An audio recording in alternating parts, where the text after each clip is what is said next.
நல்லவங்களுக்கு தானா இப்படி ஒரு விதி வரணும்? மேல படிக்கிறேன் கேளுமா. அதனால் கொஞ்ச நாளைக்கு வீட்டோடு இருக்கும்படி ராஜுவின் குடும்பத்தினர் என்னை வற்புறுத்துகின்றனர். இந்த சமயத்தில் நான் வந்துவிட்டால் நல்ல வசதிகளோடு படிக்க வேண்டும் என்ற சுயநலத்துக்காகத்தான் ராமு இங்கு தங்கினானே தவிர நண்பனுடைய அன்புக்காக இல்லை என்று அவர்கள் நினைத்தாலும் நினைத்து விடுவார்கள். அதற்கு இடம் கொடுக்க கூடாது. அது மட்டும் இல்லை, என்னுடைய அதாவது உங்களுடைய கொள்கைகளை நன்கு புரிந்து கொண்டு ராஜுவின் மைத்துனர் வக்கீல் கந்தசாமி என்னை தனக்கு ஜூனியராகவும் அங்கேயே வைத்துக் கொள்ள விரும்புகிறார். அதற்கு தங்கள் அனுமதி உண்டா என்பதை தெரிந்து கொள்ள விரும்புகிறேன். இப்படிக்கு ராமு. ஐயா, எந்த பிரதிபலனையும் எதிர்பார்க்காம ராமுவை ஆதரிச்சு எத்தனையோ உதவி செய்திருக்குது அந்த ராஜு. ராமுவை வீட்டோட வச்சுக்க சம்மதிச்சு அந்த குடும்பமும் ரொம்ப நல்ல குடும்பமா தான் இருக்கணும். அதனால ராமு அவங்களுக்கு ஆதரவாக அவங்க வீட்டிலேயே தங்கி இருக்கணும். அது மட்டும் இல்ல, அவங்க மனசு நோகாம அவங்க என்ன சொன்னாலும் தட்டாம நடக்கணும். ராஜு மேல வச்சிருந்த அளவு கடந்த அன்புக்காக நீ இப்படியெல்லாம் நடக்க வேண்டியது உன்னுடைய கடமை அப்படின்னு எழுதுங்க. பானுவ உனக்கு கல்யாணம் பண்ணி கொடுக்கறத பத்தி ஆட்சேபனையே இல்ல. அதுக்கு முன்னால நம்ம 2 பேரும் பேசி முடிச்சுக்கிற வேண்டிய விஷயங்களை பேசி முடிச்சுக்குருவோம். நெத்தி சுட்டி நிலாப்பற தோடு முக்குத்தி வைரப்புல்லாக்கு ஜிமிக்கி அங்க மாத்திரையே அவளை அமுக்கி சொல்றீங்க. கழுத்துக்கு வருவான் தாலி செங்கிலி முத்தாரம் காசு மாலை ரெட்டவடம் சங்கிலி. ஐயோ, ரெட்டவட சங்கிலிக்கும் போது 2 கையும் சேர்க்காதீங்க, சங்கடமா இருக்குது. அதுக்கப்புறம் கைக்கு வருவான் முத்து வளையல் வைர வளையல் ரத்தின வளையல். கீ இல்லாம கை சூட்டுல ஓடுற ரிஸ்ட் வாட்ச். ஐயோ, ஜுரம் ஜாஸ்தியா போச்சுனா வாட்ச் ரொம்ப வேகமா ஓடுமே. ஓடட்டும். இடுப்புக்கு வருவான். ரொம்ப கீழே போறீங்க. போட்டியானோ டைரக்டா காலுக்கே வந்துருவோம். செருப்பா? இல்ல இல்ல, தண்டை. நான் ரொம்ப தொஞ்சு போயிருக்கிறேன். சரி, சந்தோஷம் சந்தோஷம். அப்ப பணத்துக்கு வருவான். இப்ப தம்பிட்ட பண நிலைமை எல்லாம் எப்படி இருக்கு? மேலூர்ல ஒரு 10,000 ரூபாய் இருக்குது. சந்தோஷம். கீழூர்ல ஒரு 2,000 ரூபாய் இருக்குது. அப்புறம் வந்து வடக்கூர்ல ஒரு 1,500 ரூபாய் இருக்குது. தெற்கூர்ல மிஞ்சி மிஞ்சி பார்த்தா ஒரு 1000 ரூபாய் இருக்குது. ரொம்ப சந்தோஷம். அப்ப வார வெள்ளிக்கிழமை என்னைக்கு? வெள்ளிக்கிழமை வேண்டாங்க, மகாத்மா காந்தி மறைஞ்ச நாள். சனிக்கிழமை வச்சுக்குவான். ரொம்ப சந்தோஷம். அப்ப அந்த பாத்திரம் பண்டம் அண்டா குண்டா இதெல்லாம் கொண்டா.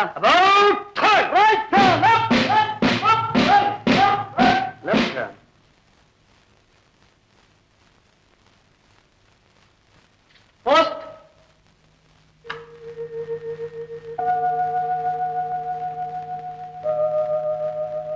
ஏன்பா குப்பு, நம்ம நடேச முதலியார் ஆட்கள் இன்னைக்கு தானே? அவனுக்கும் வேலையில நமக்கும் வேற பொழப்பு இல்ல. 1000 கணக்கில் செலவு பண்ணி ஸ்காலர்ஷிப் வாங்கி கொடுத்த கதையா 500 ரூபாய் கேஸுக்கு 3000 ரூபாய் வரைக்கும் செலவு பண்ணிருக்காங்க இது வரைக்கும். கேஸ் ரொம்ப நாளா எடுத்துக்கிட்டு இருக்குப்பா. அவனுக்கே இருக்குது ஆஸ்மா. 2 நாள் தாங்கமா விடுங்க. கமி கமி கமி.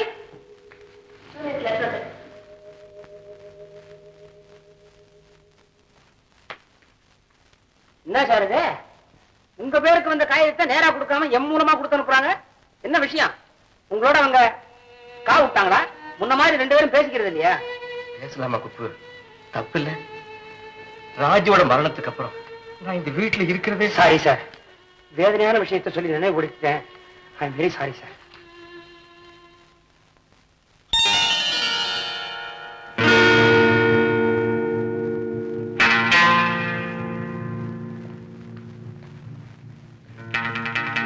சாமி. Yes sir. இந்த ஆலங்குடி கேஸுக்கு வாய்தா வாங்கி. எத்தனை வாட்டி சார் வாய்தா வாங்குறது? எப்படியாவது வாய்தா வாங்கித்தான் தீரணும். ஏன் சார்? புறப்பட்ட நேரம் சரி. நீங்களே நேரங்காலம் பார்த்தா எப்படி சார்? போயான்னு சொல்றேன். உங்க மேல தப்பே இல்லைங்க. மொத்தத்துல என் நேரம் தான் தெரியல.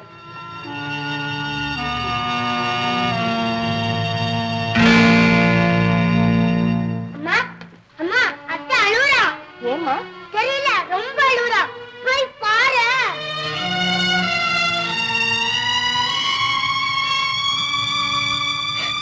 ராதா, ராதா, ஏம்மா அழற? யாராவது ஏதாவது சொன்னாங்களா? ஆமா, அண்ணனே சொன்னாரு. அவர் கோர்ட்டுக்கு போயிட்டு இருக்கும் போது நான் எதுக்கு வந்ததை பார்த்துட்டு கேஸுக்கு வாய்தா வாங்க சொல்லிட்டாரு. என்ன ஒரு அபசகுனம் நினைச்சுதானே அப்படி சொன்னாரு. கூட பிறந்த அண்ணன் அப்படி சொன்னதுக்கு அப்புறம் நான் இருக்கா உயிரோட இருக்கணுமா? சொல்லுங்க. ஏமா இப்படி பைத்திய மாதிரி பேசுற?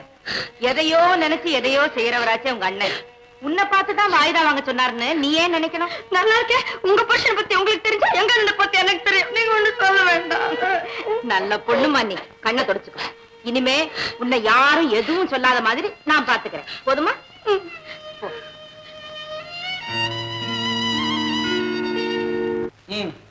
கோர்ட்டுக்கு போலீங்களா? போகல, வாய்தா வாங்க சொல்லிட்டேன். ஏன் சகுனம் சரியில்லையா? அப்படித்தான் வச்சுக்க.